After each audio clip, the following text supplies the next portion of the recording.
서울 신림동 공원 성폭행 피해자가 숨진 가운데 경찰이 피의자 30대 남성 최 모 씨의 혐의를 강간 살인으로 변경했습니다. 경찰은 이번 주 신상정보공개위원회를 열고 최 씨의 얼굴과 이름, 나이를 공개할지 여부를 결정할 계획입니다.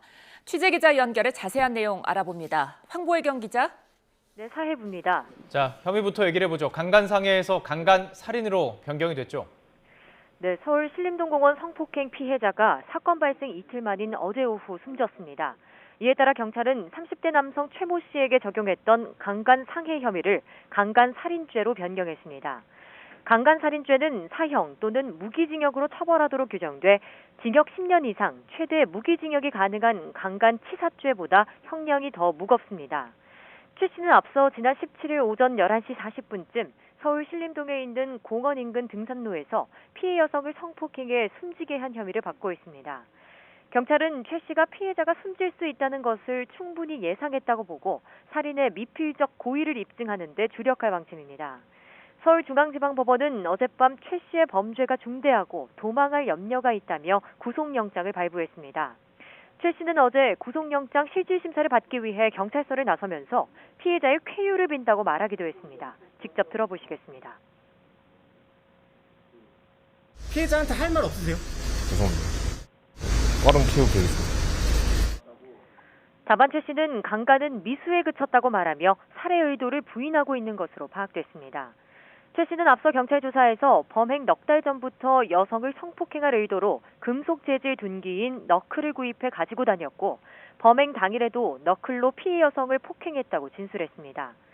경찰은 최 씨가 너클을 구입한 시점부터 이번 범행을 저지르기까지의 행적을 확인하고 혐의를 입증할 증거를 확보할 방침입니다.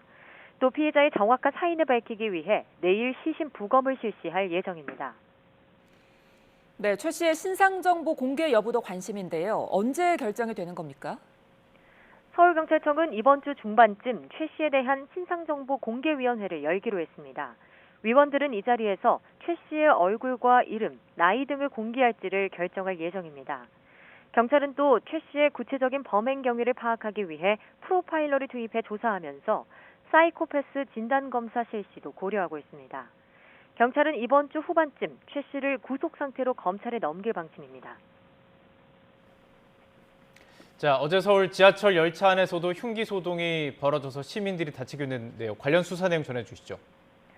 네, 어제나 서울 지하철 2호선 열차 안에서 50대 남성 A씨가 흉기를 휘둘러 승객들을 다치게 한 혐의로 체포됐습니다. 범행 도구는 여러 공구를 한데 묶은 유형인 이른바 미니 멀티툴로 날이 부착된 것으로 확인됐습니다. 이 승객 2명이 A씨가 휘두른 흉기에 맞아 다쳤습니다. 경찰 조사에서 A씨는 여러 사람이 자신을 공격하려고 해 방어 차원에서 저지른 일이라고 진술했습니다. 하지만 A씨를 먼저 공격한 사람은 없는 것으로 파악됐습니다. A씨는 정신질환인 조현병 진료 기록이 있고 지난 2019년 이후 치료를 받지 않은 것으로 파악됐습니다. 경찰은 구체적인 범행 동기 등을 조사한 뒤 오늘 A씨에 대한 구속영장을 신청할 계획입니다. 지금까지 사회부에서 전해드렸습니다.